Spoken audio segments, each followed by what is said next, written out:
warahmatullahi wabarakatuh. Waalaikumsalam warahmatullahi wabarakatuh. Alhamdulillah. Salatu wassalamu ala sayyidina Rasulillah wa ala alihi wa sahbihi wa mawala. Subhanaka la ilma lana illa ma 'allamtana innaka antal alimul hakim. Subhanaka la fahma lana illa ma fahamtana innaka antal jawadul karim. Rabbana iftah bainana wa baina qaumina bil haqqi wa anta khairul fatihin. Ma ba'd. Kita lanjutkan kajian kitab Kharidatil Bahiyah. Pada pertemuan minggu yang lalu kita telah membahas sifat mustahil bagi para rasul, wa yastahilu didduha alaihim wa jaizun kal haqqi fi haqqihim, atau wa yastahilu didduha alaihimu wa jaizun kal akli fi haqqihim. Di antara atau termasuk dari sifat mustahil bagi para rasul adalah semua yang menjadi kebalikan dari sifat-sifat wajib yang telah disebutkan.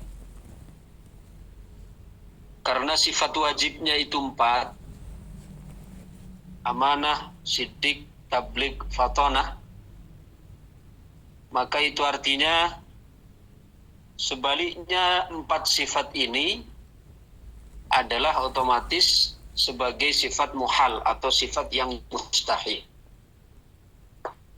Kalau pada sifat wajib seorang nabi, seorang rasul itu harus memiliki sikap siddiq, maka otomatis juga mustahil seorang rasul itu memiliki sifat kadzib, yaitu dusta yang menjadi kebalikan dari siddiq. Kalau pada sifat wajib seorang nabi, seorang rasul harus memiliki sifat tabligh, yaitu menyampaikan, maka otomatis mustahil seorang nabi, seorang rasul memiliki sifat kitman, yaitu menyembunyikan. Kalau pada sifat wajib seorang nabi, seorang rasul mesti memiliki sifat amanah, dapat dipercaya, maka mustahil seorang nabi, seorang rasul memiliki sifat sebaliknya amanah, yaitu khianah. Dan kalau pada sifat wajib seorang nabi, seorang rasul wajib memiliki sifat fatonah, cerdas, maka itu artinya mustahil bagi seorang rasul memiliki sifat kebalikannya, yaitu baladah, ya, atau jahl, bodoh. Itu pembahasannya telah kita ikuti pada pertemuan minggu yang lalu. Kemudian selanjutnya kita lanjutkan penutup dari bab nubuat. Jadi kita tentang sifat-sifat berkaitan dengan sifat Allah, sifat wajib bagi Allah, sifat mustahil bagi Allah, sifat jaiz bagi Allah, itu masuk dalam bagian yang pertama dalam pembahasan akidah, yaitu masuk dalam ilahiyat berkaitan tentang ketuhanan. Sedangkan ya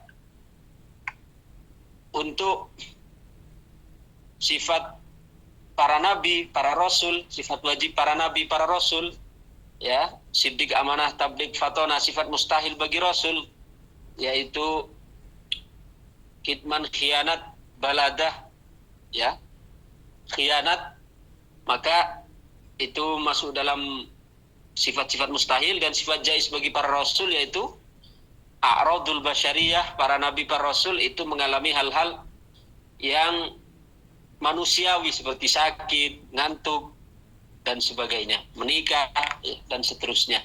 Itu masuk dalam pembahasan nubuat, yaitu tentang kenabian.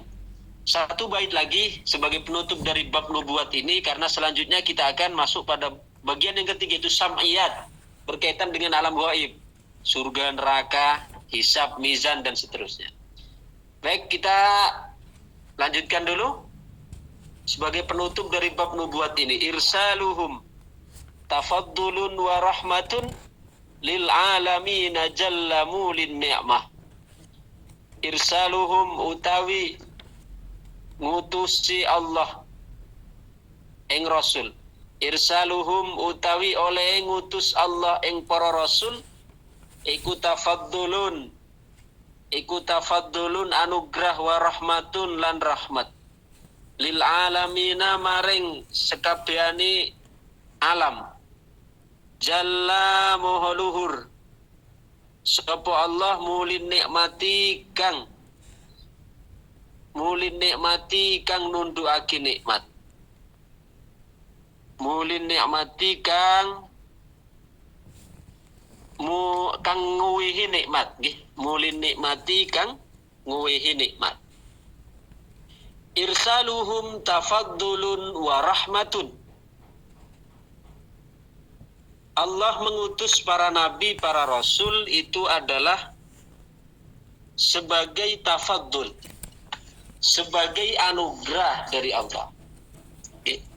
Wa rahmatun, dan sebagai bentuk dari kasih sayang Allah. Artinya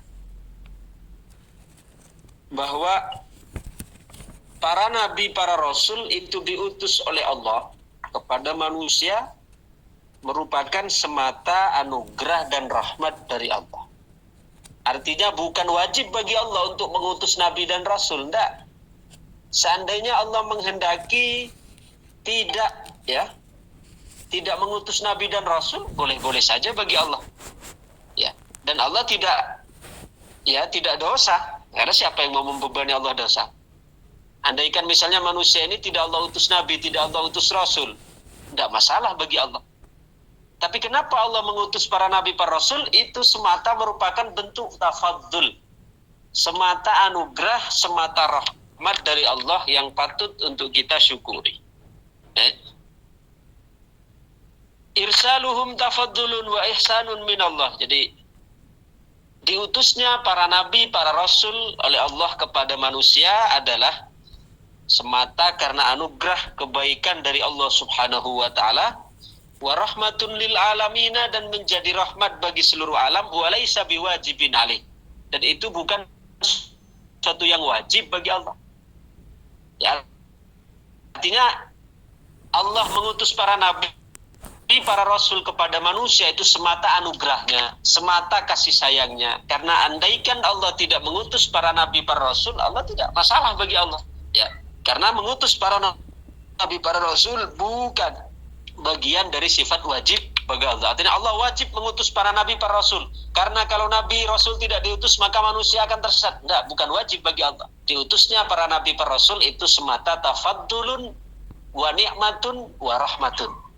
Merupakan bentuk anugerah, merupakan bentuk pemberian, merupakan bentuk kasih sayang dari Allah Subhanahu wa ta'ala.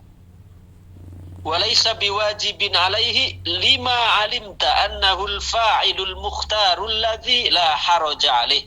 Karena dia, yaitu Allah, adalah merupakan aktor tunggal yang memilih, ya, yang mempunyai pilihan, sehingga tidak ada masalah bagi Allah. Artinya Allah sendiri yang mempunyai pilihan mengutus nabi atau tidak mengutus nabi, itu urusan Allah. Ya. Jadi seandainya Allah memilih tidak mengutus nabi, tidak ada masalah bagi Allah. Ya. Jadi Allah mengutus para nabi, para rasul kepada manusia itu semata karena anugerahnya, kasih sayang Allah kepada manusia itu sendiri. Wala yus'alu amma yaf'al. Sedangkan Allah tidak dipertanyakan terhadap apa yang Allah lakukan. Siapa yang mau mempertanyakan Allah? Mungkin makhluk, ya. Ada yang protes nanti. Karena Allah tidak mengutus nabi, tidak mengutus rasul, lalu kita menjadi orang mursal semua, orang yang rusak semua. Apa Allah nanti dipertanyakan, kenapa dulu ya Allah engkau tidak mengutus nabi? Tidak. Siapa yang mau mempertanyakan Allah? Siapa yang mau mengoreksi Allah? Ya. Li'annahu huwal fa'ilu al-mukhtar. Wala yus'alu amma yaf'al. Wala bimustahilin. Li'annal aqla idha khala wa nafsuhu wa nafsahu qad yawfulu an aktsaril ahwal al-munasaba lahu fi ma'ashi. Fa kaifa bidaqa'iqis syar'i was sam'iyyat allati la tatalaqqa illa minas shadi. La tutalaqqa illa minas shadi. Tetapi di samping diutusnya para nabi, para rasul itu bukan suatu yang wajib bagi Allah, juga bukan suatu yang mustahil, ya, bukan sesuatu yang mustahil. Jadi diutusnya nabi rasul kepada manusia itu lebih kepada sifat jaiz Allah. Apa sifat jaiz Allah? Fi'lu kulli mumkinin aw tarkuhu. Boleh saja Allah menghendaki, boleh saja Allah tidak menghendaki. Ya. Jadi Allah mengutus adalah semata karena anugerahnya. Jadi bukan wajib bagi Allah untuk mengutus para nabi, para rasul. Karena Allah tidak dipertanyakan terhadap apa yang menjadi keputusannya, tidak dipertanyakan terhadap apa yang menjadi ketetapannya, tapi juga di waktu yang sama mengutus nabi, mengutus rasul bagi Allah itu bukan suatu yang mustahil juga. Ya. Jalla maula ay mu'ti an-ni'mah, dialah Allah yang memberi nikmat. Artinya merupakan nikmat yang agung dari Allah. Diutuskan kepada kita nabi, rasul, mengingatkan kita kepada jalan kembali, jalan pulang kepada Allah Subhanahu wa taala. Tadi malam saya ngaji di sini, ya, bahwa ketika di alam arwah dulu, kita semua, ya, semua makhluk itu bertauhid kepada Allah. Karena pada saat ditanya oleh Allah ketika di alam arwah, ya, alastu bi rabbikum, bukankah aku ini adalah Tuhanmu? Maka semua ruh itu menjawab qalu bala syahidna. Ruh kita dulu menjawab, benar ya Allah, kami bersaksi. Bersaksi apa? Bahwa Engkau adalah Tuhan kami. Jadi kita dulu ketika masih di alam arwah semua beriman. Ya, semuanya tanpa terkecuali, hatta Fir'aun, hatta Abu Jahal, hatta Abu Lahab, semua di alam arwahnya ketika ditanyakan, ya alastu bi rabbikum, bukankah aku Tuhanmu? Semua menjawab qalu bala syahidna, kami bersaksi. Artinya menyaksikan bahwa Engkau adalah Tuhan kami. Tapi pada saat ruh itu dimasukkan ke jasad, dihidupkan di muka bumi ini, nah disitulah ya kejernihan ruhani yang ketika dulu di alam zar, di alam ruhnya, di alam arwahnya dulu dia bertauhid kepada Allah, ya menyaksikan ketauhidan Allah. Tapi pada saat diturunkan oleh Allah ke bumi ini, kemudian dia berinteraksi dengan kehidupan duniawi karena harta, karena jabatan, karena kedudukan, karena hawa nafsu, karena ego, karena yang lain-lain, maka tauhidnya ini menjadi tertutup oleh kerak-kerak tersebut, kerak materialisme, kerak hedonisme, kerak keakuan, kerak ego, kerak nafsu dan sebagainya, sehingga menutupi kejernihan dari tauhid yang pernah kita ikrarkan di alam arwah. Sehingga ketika di dunia ini baru kita ada yang taat, ada yang maksiat, ada yang muslim, ada yang kafir. Adapun ketika masih di alam arwah semuanya muslim. Ya, semuanya artinya bertauhid kepada Allah.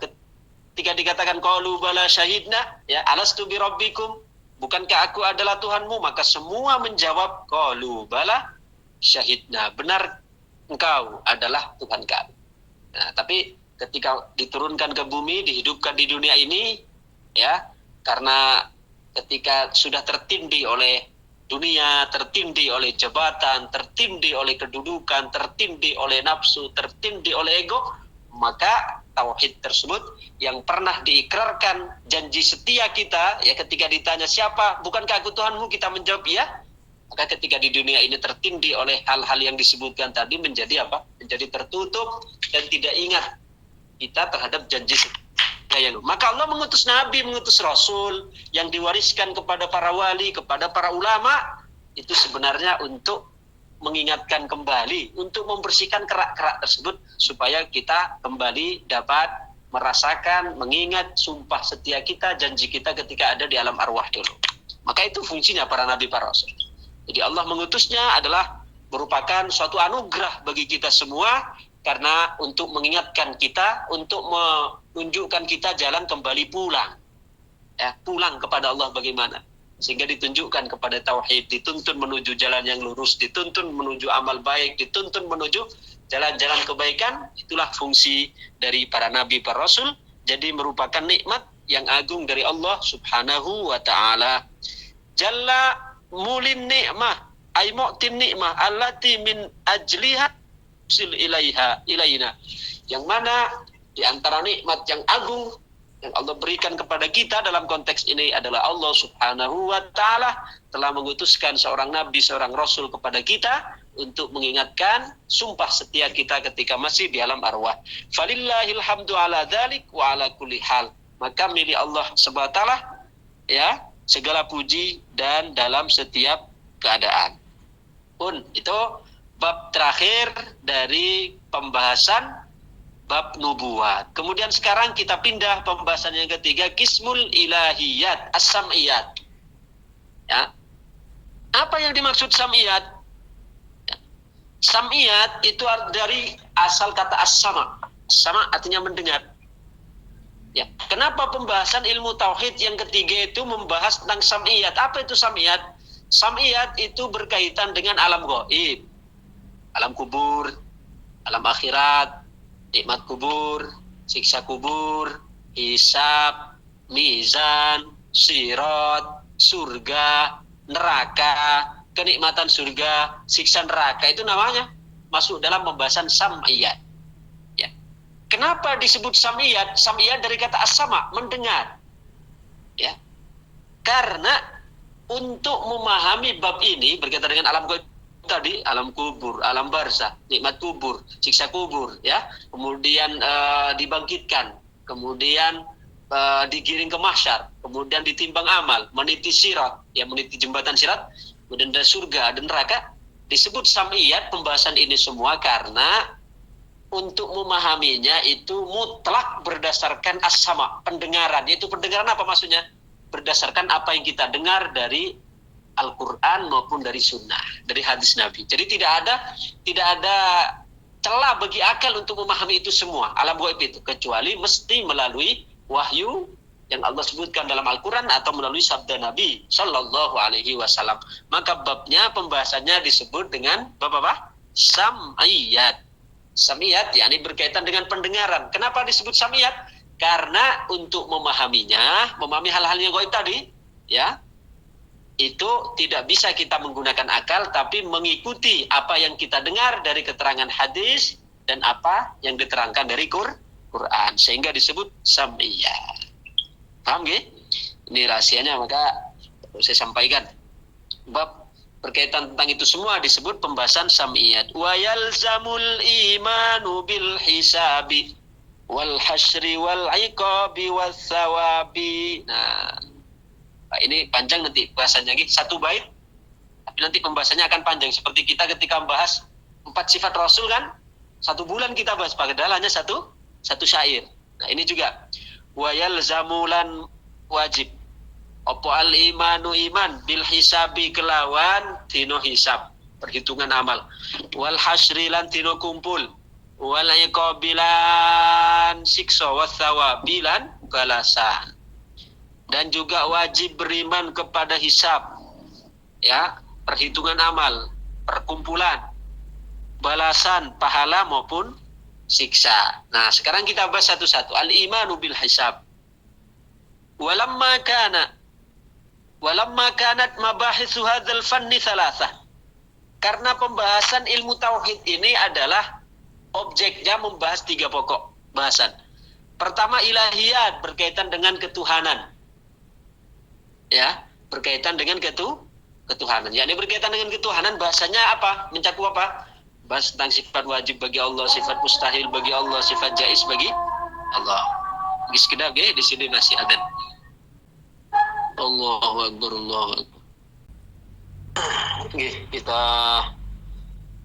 lanjutkan. Jadi walamma kanat mabahithu hadzal fanni thalathah. Ilahiyat wa nubuwat wa sam'iyat. Karena pembahasan ilmu tauhid, ilmu akidah ini cakupannya adalah mencakup 3 bahasan utama. Pertama ilahiyat. Ilahiyat yaitu menyangkut pembahasan ketuhanan. yang di dalamnya pertama membahas tentang sifat wajib bagi Allah, sifat mustahil bagi Allah, sifat jaiz bagi Allah. Itu berada dalam bahasan namanya ilahiyat. Sedangkan yang kedua yaitu nubuat, berkaitan dengan kenabian, yang cakupannya di dalamnya adalah membahas tentang sifat wajib bagi para nabi, para rasul, sifat mustahil bagi para nabi, para rasul, juga sifat jaiz bagi para nabi, para rasul. Itu namanya pembahasan bagian yang kedua, yaitu apa?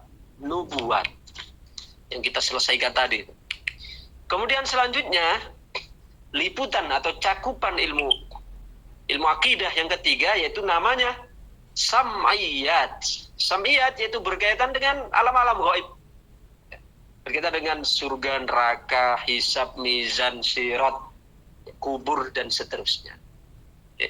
Maka waqad taqaddamal kalamu ala bayanil awwalaini, kita telah selesai membahas dua, yaitu ilahiyat dengan nubuat. Ya, telah kita bahas. Syar'a fi tsalits wa huwa sam'iyat. Selanjutnya Al-Imam Ad-Dardir beliau masuk kepada pembahasan yang ketiga. Faqala wa yalzamul imanu bil hisabi wal hasri wal iqabi was sawabi wa yalzamu ay yajibu 'alal mukallafina al imanu. Yakni wajib atas orang-orang yang mukallaf. Jadi semua orang mukallaf wajib hukumnya beriman, membenarkan bil hisabi, dengan hisab. Jadi pembahasan hisab ini juga masuk dalam pembahasan sam'iyat. Ya, makanya di dalam penentuan awal Ramadan, awal Syawal, itu kita ya ada mendengar dua istilah, ru'yah dengan apa? Hisab. Ru'yah itu metode dengan menginceng bulan, ru'yah melihat. Beda antara ru'yah. Ini terkadang orang salah penyebutan ini. Sama seperti mahram dengan muhrim, sering salah kaprah penyebutannya. Kalau orang yang tidak batal wudu, ya, lain jenis kelamin tapi bersentuhan kulit tanpa penghalang, tidak batal wudu, itu namanya apa?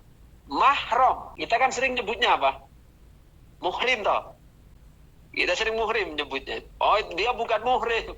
Itu salah kaprah sebenarnya. Okay. Kalau orang yang bersentuhan kulit, lain jenis kelamin, bersentuhan kulit tanpa penghalang, itu tidak batal wudu, namanya mahramun. Bukan muhrim, mahram. Apa mahram? Mahram itu artinya orang yang haram nikah, yang tidak boleh nikah. Kan orang yang jika bersentuhan kulit tanpa penghalang, itu tidak batal, kan haram nikah kan? Kita misalnya, kakak laki-laki dengan adik perempuan, bersentuhan kulit, batal apa batal? Wudu? Batal. Maka boleh tidak menikah kakak adik ini? Tidak boleh. Okay? Jadi tidak boleh. Kemudian contoh lagi, kita anak laki-laki dengan ibu kita, ibu kandung, ya, batal apa batal? Batal apa batal? Bersentuhan kulit? Batal. Maka disebut mahram. Mahram itu artinya orang yang haram dinikahi.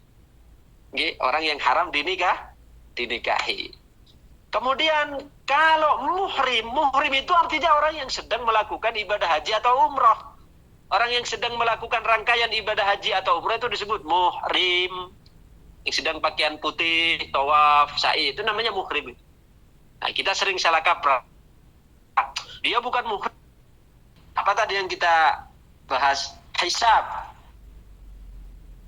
Ya, hisab. Hisab itu secara bahasa al-addu, menghitung. Ya, menghitung. Namanya ilmu hisab. Ada ilmu ruqyah. Ya kan? Di dalam penentuan awal bulan Ramadan atau Syawal, itu ada namanya menggunakan metode ruqyah yang biasa digunakan oleh Ahlus Sunnah wal Jamaah, oleh Nahdlatul Ulama. Sedangkan kalau Muhammadiyah biasanya mengedepankan hisab. Sama-sama benarnya. Kalau hisab itu menggunakan hitung. Sedangkan kalau ruqyah itu menggunakan ruqyah itu menggunakan metode melihat bulan, nginceng. Okay? Ya, walaupun terkadang antara hisab dengan ruqyah itu adalah penegasan terhadap hisab sebenarnya. Nah, kita kadang juga seringkali salah penyebutan ru'yah dengan ruqyah. Kalau ru'yatul hilal itu hamzah, ru'yah nyebutnya. Melihat bulan 1 Syawal itu ru'yah. Sedangkan kalau orang yang suwu, paham suwu nggih? Orang apa? Ada orang kemasukan jin, kemudian disuwu. Itu namanya ruqyah bil qaf. Ya, terkadang orang itu misalnya ada orang kejinan, itu minta diru'yah minta dilihat berarti. Ruqyah itu adalah doa-doa yang digunakan untuk mengeluarkan jin, untuk sebagai perlindungan diri, ini namanya ruqyah. Jadi hisab itu secara bahasa bermakna al-addu, hitungan. Sedangkan wastilahan secara istilah apa?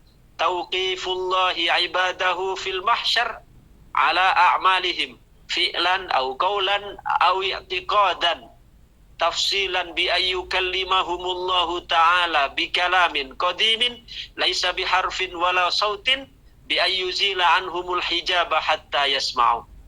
Sedangkan hisab secara istilah adalah tauqifullahi ibadahu fil mahsyar ala a'malihim. Diberdirikannya seorang hamba kelak di padang mahsyar di hadapan Allah untuk mempertanggungjawabkan amal, hisab kan dihitung. Ya. Ibarat orang yang setelah belanja di supermarket, ya, dia ambil ini, ambil sandal, ambil baju, ambil macam-macam, ambil sabuk, ya, ambil topi, ambil sandal, ambil segala macam. Apa dia boleh keluar begitu saja? Boten. Dia harus kemana? Berdiri di mana? Di kasir. Berdiri di kasir itu dihitung. Dari bajunya berapa? Harganya totalan. Kemudian sandalnya berapa? Kemudian topinya berapa? Jaketnya berapa? Jamnya berapa? Ngeten. Sehingga apa? Nanti di total berapa yang harus dibayar. Nah, jadi ibaratnya, singkatnya, ya, atau gambaran sederhananya, hisab itu adalah berdirinya seorang hamba di hadapan Allah untuk totalan, ngaten. Ya, ibarat ketika seorang habis belanja di supermarket, dia berdiri di hadapan kasir untuk ditotal semua barang-barang yang telah diambil di supermarket. Demikian juga hisab itu adalah seorang hamba diberdirikan di hadapan Allah untuk mempertanggungjawabkan dari apa-apa yang telah dia perbuat di dunia ini. Baik ucapan, perbuatan, bahkan keyakinan sekali. Jadi, logika yang paling mudah untuk memahaminya itu tadi. Seperti halnya seorang yang habis masuk ke supermarket, kemudian ya dia tentu harus membayar semua yang telah dia ambil. Makanya di dalam Islam itu kita diajarkan untuk untuk selalu menjadi orang yang ideal di dalam semua keadaan. Dalam arti entah posisi kita kaya, miskin, ya, sehat, sakit, itu selalu ada posisi ideal di situ. Kalau menjadi orang kaya, ditakdir oleh Allah menjadi orang kaya, jadilah orang kaya yang ideal, yang loman, dermawan, suka membantu, akhirnya menjadi orang yang kaya yang ideal. Sehingga kalaupun dihisap nanti, hisapnya mudah. Jangan kira yang dihisap itu hanya yang buruk loh, gitu. Ya, yang dihisap itu justru ketika apa? Yang baik didapati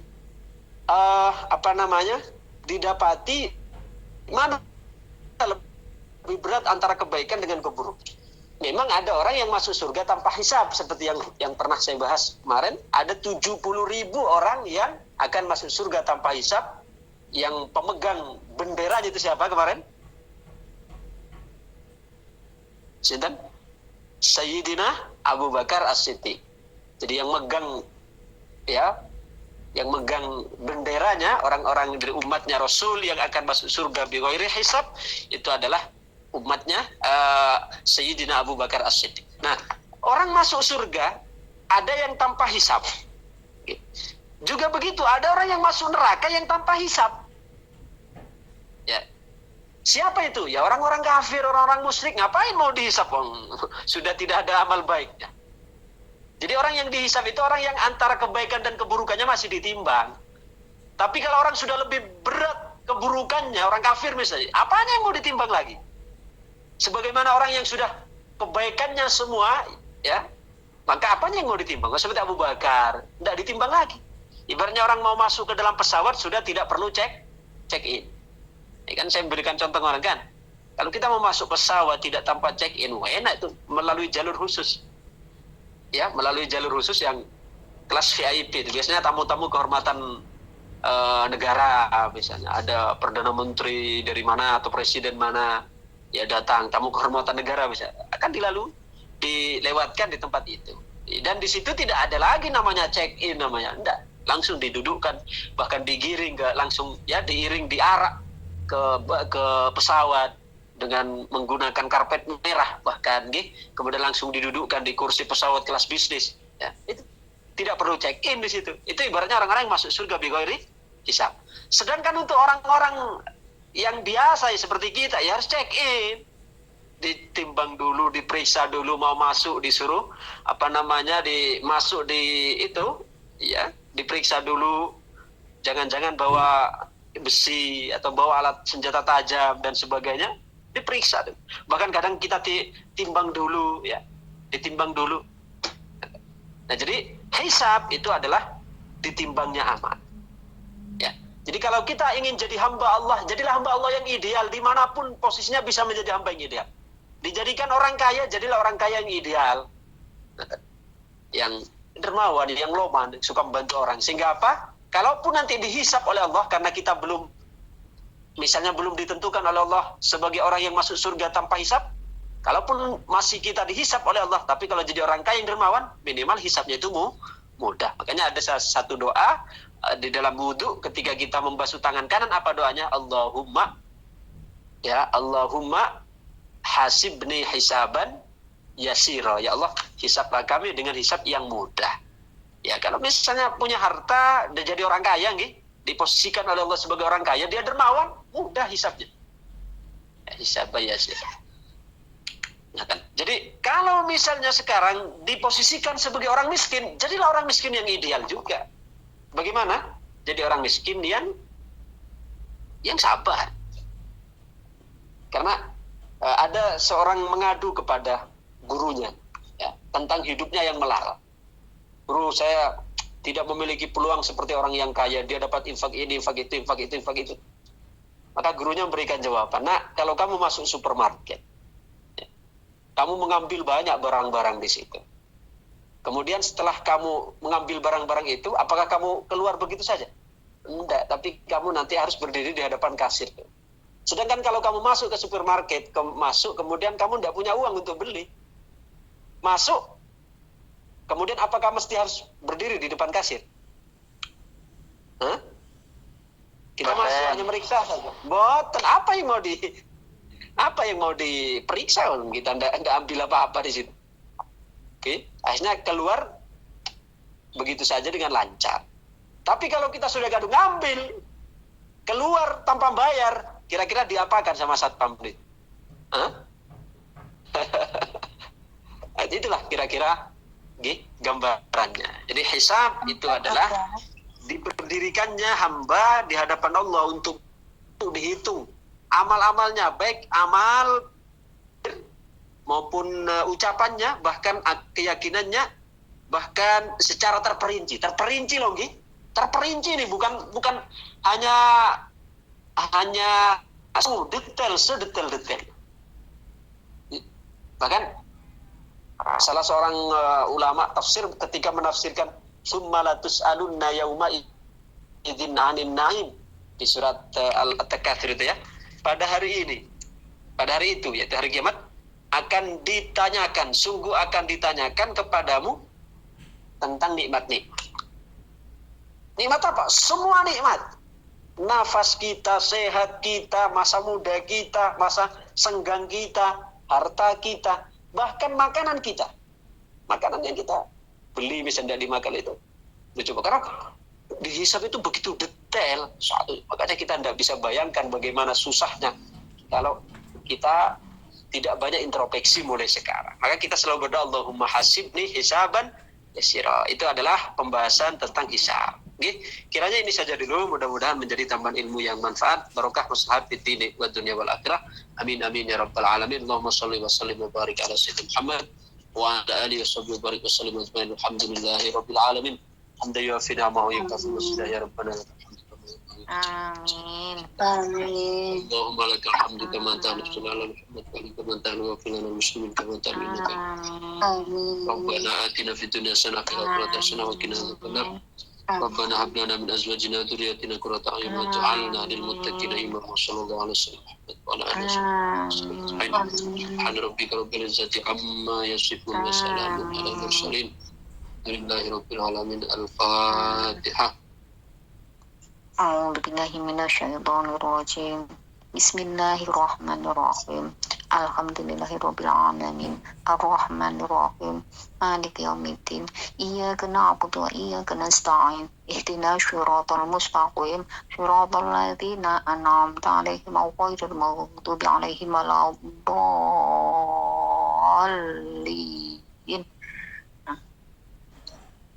Demikian. Assalamualaikum warahmatullahi wabarakatuh. Waalaikumsalam warahmatullahi wabarakatuh.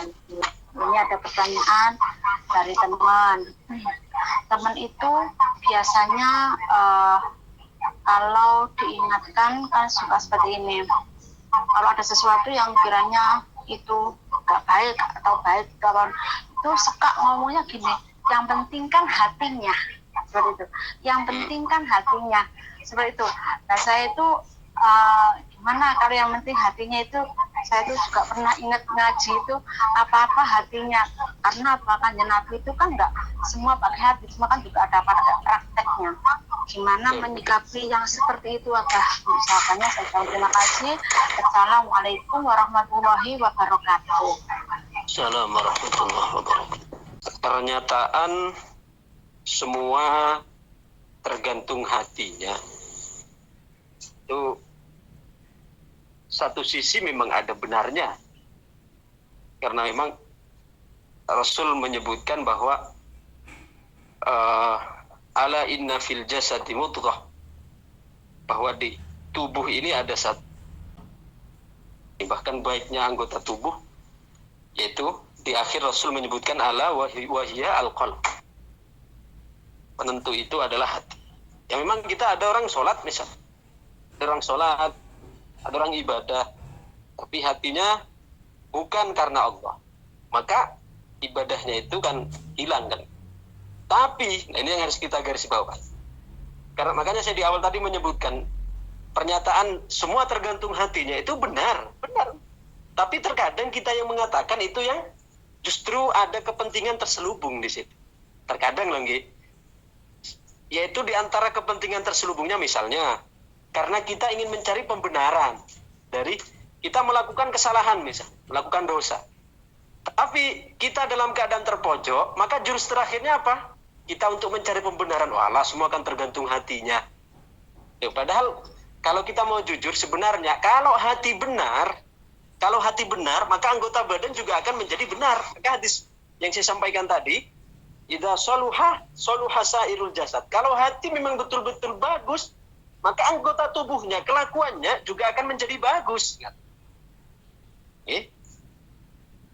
Tapi kan ada loh orang yang mungkin tatoan, ada orang yang mungkin mabuk, tapi hatinya itu soleh. Betul, tidak dapat dipungkiri. Tapi kan kita hidup ini membutuhkan figur yang yang lurus begitu. Masa kita dalam masalah ingin mencontoh orang yang seperti itu? Ya memang kita tidak bisa untuk membaca pikiran orang, membaca hati orang. Kadang orang itu fisiknya sangar tapi hatinya penuh kasih sayang, betul, memang ada. Cuma kita hendaklah proporsional di dalam menit. Makanya saya tadi di awal menyebutkan bahwa pernyataan semua tergantung hatinya, betul, tidak salah pernyataannya itu. Rasul menyebutkan itu. Cuma terkadang kita yang menempatkan itu yang salah. Yang menempatkan itu yang salah, terkadang digunakan sebagai pembenaran dari kelakuan kita yang tidak benar. Sehingga karena kita tidak ingin salah dan tidak ingin kalah, maka kita keluarkan jurus itu dengan mengatakan semua tergantung hatinya. Jelas gitu? Jadi ada benarnya juga. Tapi kalau ungkapan itu digunakan untuk sebagai pembenaran dari kelakuan kita yang salah, itu salah. Yang salah bukan hadisnya, bukan Qur'annya, bukan. Tapi kepentingan nafsu kita yang salah menempatkan itu. Yaitu dengan seenaknya, dengan semaunya, sesuai selera kita menggunakan, mencomot sebuah hadis, sebuah dalil untuk sesuai dengan selera, bukan sesuai dengan yang diinginkan oleh Allah dan oleh Rasul Shallallahu Alaihi Wasallam. Karena kalau kita bahas secara detail, orang kalau memang hatinya baik, anggota badannya juga akan menjadi baik. Orang kalau baik hatinya, maka sikapnya juga akan menjadi baik, akhlaknya juga akan baik. Ya walaupun tidak dipungkiri ada orang munafik yang pura-pura baik di luar tapi hatinya busuk, ada memang. Tapi ya kita sesuai yang kita harapkan adalah, dan itu yang ditontonkan, yang dituntunkan oleh Rasul, bagaimana lurusnya hati itu sebanding dengan lurusnya lurusnya fisik. Maksud saya lurusnya fisik itu sebanding dengan lurusnya hati. Ketika hati baik, kelakuannya juga baik. Hatinya penuh dengan ketakwaan, maka keluar sikap-sikap takwa. Hatinya penuh dengan kasih sayang, keluar mengasihi orang lain sesama makhluk Allah. Tapi hatinya penuh dengan kebencian, keluar adalah kebencian. Jika dipahami juga secara benar. Tapi bisa salah jika dipahami hanya sekedar untuk mencari pembenaran. Yang salah bukan Qur'annya, bukan ayatnya, tapi yang salah kita yang mencomot hadis itu atau ayat tersebut hanya untuk mencari pembenaran dari apa perbuatan salah yang kita lakukan. Mau bertanya Bapak, masalah goib tadi, apakah ada sebenarnya Bapak guna-guna atau santet atau apa itu Bapak? Karena ini guna-guna untuk meluluhkan hati laki-laki atau apa gitu loh Bapak. Ini ada perubahan gitu dari laki-laki itu kok malah kayak orang linglung kayak gitu. Terus ingatnya itu sama orang itu terus gitu loh Bapak. Apakah sebenarnya ada enggak kayak gitu? Terus apa yang harus kita lakukan kalau menemui orang yang seperti itu Bapak? Mohon penjelasannya pun apa? Matur Mbah Nuwun. Assalamualaikum warahmatullahi wabarakatuh. Oh, iya. Iya. Assalamualaikum warahmatullahi wabarakatuh. Nah, tenung, sihir itu sebenarnya berasal dari satu rumpun, yaitu berasal dari setan. Apakah itu ada? Ada di Quran sendiri disebutkan ya tentang sihir disebutkan. Bahkan menjadi sebab turunnya surat Al-Falaq itu juga Rasul pernah kena itu. Ya, tapi kita masih terkena sihir itu dikena Rasulullah terkena santet. Jadi adanya tenung, kemudian sihir, guna-guna, apakah betul ada? Betul ada. Semua berasal dari jin, berasal dari setan, dan kita alaihi wasallam sebagai himayah, sebagai perlindungan, antaranya sebelum kita tidur, baca ayat kursi. Kemudian setelah ayat kursi, kemudian jangan lupa baca surat Al-Falaq, surat An-Nas, pada seluruh tubuh, ya. Diusapkan, maksudnya ditiupkan ke tangan lalu diusapkan ke seluruh tubuh, itu insya Allah menjadi salah satu pagar kita supaya terhindar dari itu semua. Kalau itu tadi kan untuk perlindungan. Sedangkan kalau untuk orang yang sudah terkena, maka itu nanti ya yang ahli ruqyah, ya, yang bisa meruqyah itu untuk memberikan pengobatan kepada yang bersangkutan. Tidak, kalau yang sudah kena guna-guna itu bisa dibawa ke Ustadz untuk diruqyah gitu, Bang. Ini untuk diruqyah, diobati. Ada orang yang betul-betul ahli, ke ulama, ke kiai yang beliau betul-betul ahli. Iya, Mbah, insyaallah matur Mbah nuwun. Sampai.